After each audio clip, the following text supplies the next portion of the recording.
Hello, my dear students, my well-wishers, my viewers, and my dear friends. This is your own Dr. Ranjan Sinha. I welcome you all in my channel, RK's Academic Zone. जितने भी examinee है arts के BA part 1, part 2 और part 3 के, आप सभी मेरी इस गाइडलाइंस को ध्यान से सुने और उस पर अमल करें, नहीं तो आपको बहुत ही परेशानी का सामना करना पड़ सकता है। देखिए, अब ये कुछ गाइडलाइंस आपके लिए हैं जो मैं आपको सजेशंस के रूप में बताना चाह रहा हूं, आप उस पर अमल करें। पहली बात जो है, सबसे इंपॉर्टेंट क्या है कि अभी आप सबसे पहले क्या करें, अपने लिए एक मॉक एग्जाम्स की जो है स्केड्यूल बना लें। ठीक है, अभी आप एग्जाम ही नहीं है, जल्द आपका एग्जाम्स आने वाला है, तो आप क्या करेंगे, अपने लिए एक मॉक एग्जाम्स का शेड्यूल जो है, जिसको कहते हैं शेड्यूल या स्केड्यूल जो है, वो आप बना लें, तैयार कर लें और उसके मुताबिक जो है उस एग्जाम्स को देना शुरू करें। घर बैठकर एग्जैक्टली अपना समय बना लें। अगर 3 घंटा है तो 3 घंटे में मैं वो लिखूंगा। और किस तरीके से लिख रहा हूं, जाहिर सी बात है, आपका गेस्ट क्वेश्चंस जो भी आपको मिल चुका है, मैंने भी दिया है आप लोगों को बहुत सारे गेस्ट क्वेश्चंस, तो जो गेस्ट क्वेश्चंस आपको मिला है, जिसके आधार पर, सिलेबस के आधार पर आपने जो भी तैयारी कर चुके हैं, उसको सामने रखकर आप अपना एग्जाम्स देना शुरू करें, रूटीन वाइज उसको बनाकर। फिर अपना जो है जो सिलेबस है, जिसके मुताबिक आपने एग्जाम्स दिया, उसको जिस तरह का आपने तैयारी किया था, नोट्स बनाया था, प्रिपेयर किया था, या फिर गेस के आधार पर जितना भी जो भी आपने पढ़ा है, उसके साथ उसको मैच कर देखिए और खुद ही अपने सूझबूझ के साथ उसका मार्किंग करें कि किस तरह का मार्किंग उसमें हो सकता है, कितना नंबर आपके पास आ सकता है ना। और ये क्या होगा, इससे एक तरफ क्या होगा कि आप विद्यार्थी बनेंगे, यानी स्टूडेंट बनेंगे, और दूसरी तरफ आप एक टीचर का भी रोल निभाएंगे। यानी ये जो कॉम्बिनेशन आपका होगा ना, बहुत ही अद्भुत होगा, जहां आप लिखेंगे और वहां आप खुद ही अपने ऊपर मार्क्स देंगे, तो आपको इसके बीच का सिलसिला जो है समझ में आएगा। बहुत लोगों का ऐसा धारणा होता है कि शायद ऐसा लोग कहते थे, हम लोग भी जब स्टूडेंट्स थे तो लोग अक्सर स्टूडेंट्स के बीच में ऐसा चर्चा होता था कि शायद बित्ता नाप कर लिखने पर, या बहुत ज्यादा लिखने पर, या पेज भर देने से, या बहुत ही खूबसूरत हैंडराइटिंग से बना देने से नंबर जो है बहुत अच्छा आ जाता है। लेकिन देखिए मेरे दोस्त, मैं इस पर आपको जरूर इत्तला करना चाहूंगा, बताना चाहूंगा कि ऐसा कुछ नहीं होता है। सिर्फ भर भर के लिखने से नहीं होगा, सही लिखने से होगा, बहुत खूबसूरत सजाकर लिखने से नहीं होगा, एक टाइडी राइटिंग से होगा। यानी उसके एक कायदे कानून होते हैं, उसको लिखने का एक तरीका होता है। जितने भी आप नोट्स बनाए हैं ना, जब आप एग्जाम हॉल में जाएंगे और वहां मतलब कोशिश करेंगे कि जो आप लिखना चाह रहे हैं वो अपने तरीके से लिखें। नोट्स जो आपने बनाया है, प्रिपेयर किया है, उसको अपने अंदर आत्मसात करें और एग्जाम में आप उसको खूबसूरती से सजा कर लिखें। जाहिर सी बात है, उस वक्त आपके पास टेंशन होगा, तो एकदम टोटो याद कर लिखना मुश्किल हो सकती है। कभी आपको ऐसा हो कि आर्ट्स में जो भी विद्यार्थी पढ़ रहे हैं, उनको ऐसा होता है कि बहुत बड़ा बड़ा डेफिनेशन याद करना पड़ता है, बहुत सारे से पॉइंट्स याद करने पड़ते हैं, है ना। तो वहां पर कुछ खास चुनिंदे जो डेफिनेशन है उसको याद रखें। और कोई जरूरी नहीं कि आपको 15 डेफिनेशंस लिखना है। कोई भी क्वेश्चंस के ऊपर, मैं बता रहा हूं, कोई भी क्वेश्चंस के ऊपर अगर आप 4 से 5 डेफिनेशन भी सही, इंपॉर्टेंट जो है हर तरह का आप देते हो, और कोई जरूरी नहीं कि उसको इंग्लिश में लिखना है या हिंदी में लिखना है, ऐसा कोई कंफ्यूजन नहीं रखेंगे, मन में नहीं आप रखेंगे। आप जिस रूप में भी लिखें वो सही होना चाहिए। अगर एग्जैक्ट कोट करना चाह रहे हैं किसी का भी डेफिनेशंस को, तो जरूर उसको फिर इन्वर्टेड कॉमा में लिखें। और यदि उनकी सूझबूझ जो विद्वान कहा है उसको आप लिखना चाह रहे हैं और डेफिनेशन एग्जैक्टली उनके तहत आपको याद नहीं है उसी रूप में, तो उसका इन्वर्टेड कॉमा आप खोल देंगे। तो आप सिर्फ ऐसे लिखेंगे कि इनका यह मानना है या इनका यह कहना है, क्या क्या आप लिखेंगे। आई बात समझ में। अब देखिए, एक और आपके लिए जो मैं कहना चाहूंगा कि टेंशन आप नहीं रखेंगे। आराम से जब आप एग्जाम हॉल में जाएंगे, यानी ये मॉक टेस्ट देकर जो प्रिपरेशन आप करेंगे, बनाएंगे, आपका नोट्स का प्रिपरेशन हो जाना है। उसके बाद जब आप एग्जाम हॉल में जाने के लिए आपकी बारी आएगी, यानी एग्जाम देने की बारी आएगी, तो कोशिश आप ये करेंगे कि एग्जाम हॉल में कम से कम आधे घंटे पहले पहुंचे और वहां जाकर अपना रोल नंबर, अपना सीट अरेंजमेंट जो है उसको आप अच्छे से देख ले, परख ले, और उस मुताबिक आप जाकर बैठ जाए, शांतिपूर्वक बैठ जाए।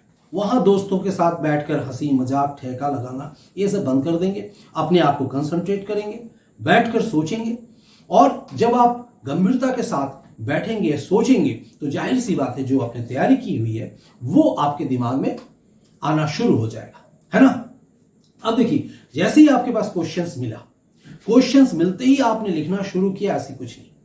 आप पहले क्वेश्चंस को लेकर आराम से कम 10 मिनट पढ़ेंगे, समझेंगे उसमें से, और जब आपको लगेगा कि किस क्वेश्चन से शुरुआत करें, शुरुआत जो है वो सही होना चाहिए, अच्छा होना चाहिए। First impression is the last impression, हमेशा याद रखिए। पहला क्वेश्चन जो आप टच करेंगे, लिखेंगे, वो कंप्लीट, बहुत सलीकेदार, अच्छे से होना चाहिए।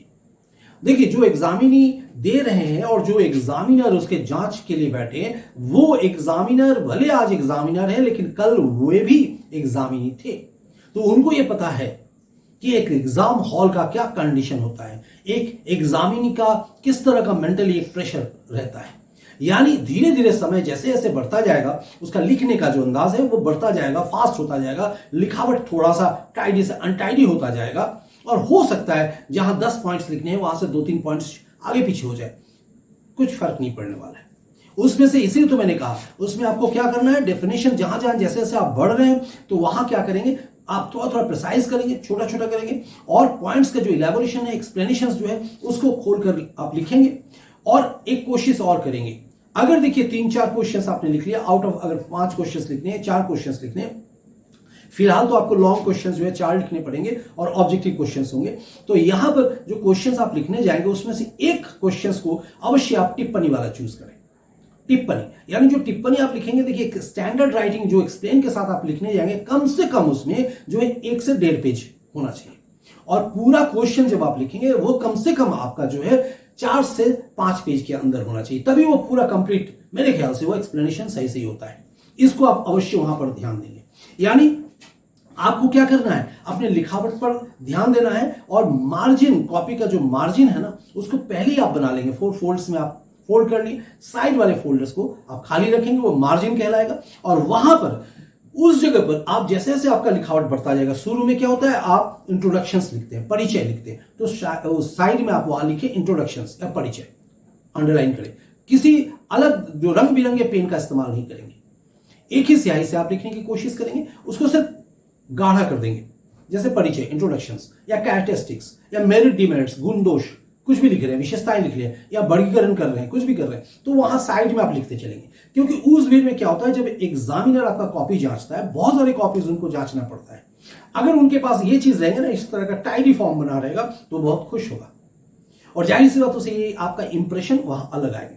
और देखिए, एक क्या करते हैं, कभी कभी ऐसा, चूंकि मैं भी बहुत बार रहा हूं एज एन एग्जामिनर, मैं भी गया हूं एज एन एग्जामिनर, तो वहां मुझे ये चीज भी देखने को मिला, बहुत जगह कॉपी में नोट्स आया है कि ऐसे मतलब आप इसको नंबर दे देंगे या काटिएगा नहीं। कभी कभी कुछ ऐसे व्यक्ति आ जाते हैं जो कभी कभी पैसे भी लगा देते हैं, तो ये सब हरकत नहीं कीजिएगा, इससे बुरा असर पड़ता है।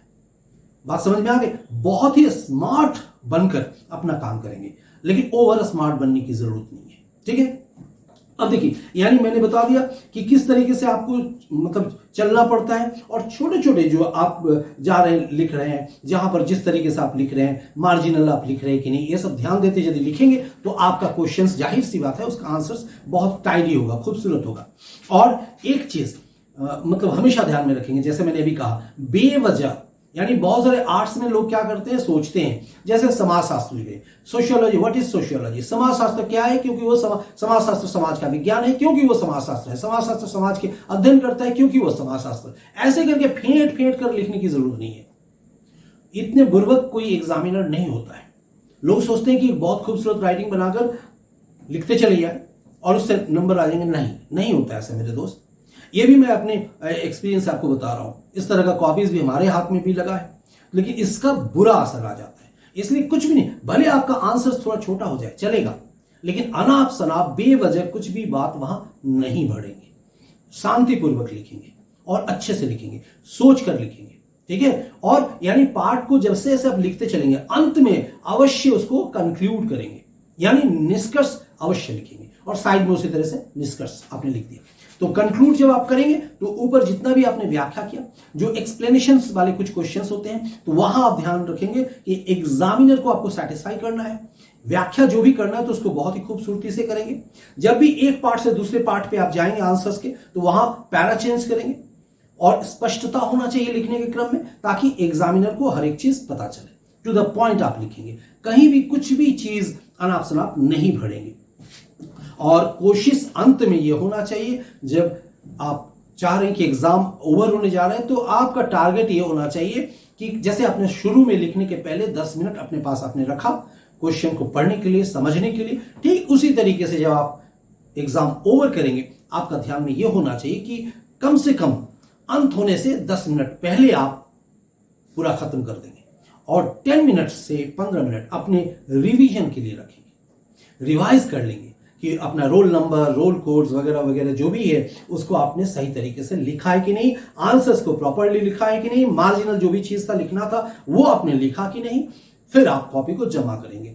कभी भी ध्यान इस बात को रखेंगे कि कभी भी ऐसा हरकत नहीं करेंगे, ऊपर का जो फर्स्ट पेज का जहां रहता है, जहां आपका अपना जो भरना पड़ता है और एक तरफ जो एग्जामिनर का कुछ भरने का होता है, तो उनके कॉलम पे आप कुछ भी नहीं रखेंगे, नहीं लिखेंगे। बात समझ में आ गया? सिर्फ जितना आपसे कहा गया है उतना ही आप भरेंगे, उतनी ही आप लिखेंगे।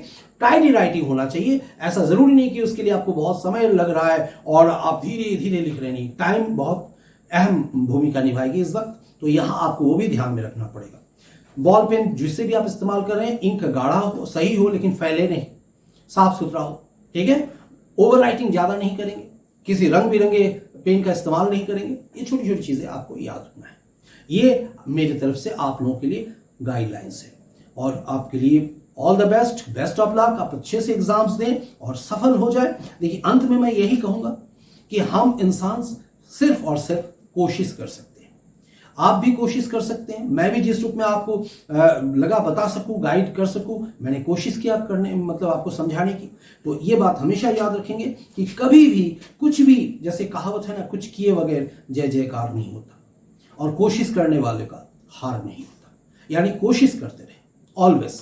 चलिए, ऑल द बेस्ट। आज यहीं खत्म करते हैं, फिर मिलेंगे इस तरह का कुछ इंपॉर्टेंट बात को लेकर, कुछ चैप्टर्स को लेकर आप लोग के लिए, ताकि कुछ हेल्प आप लोगों को कर सके। All the best.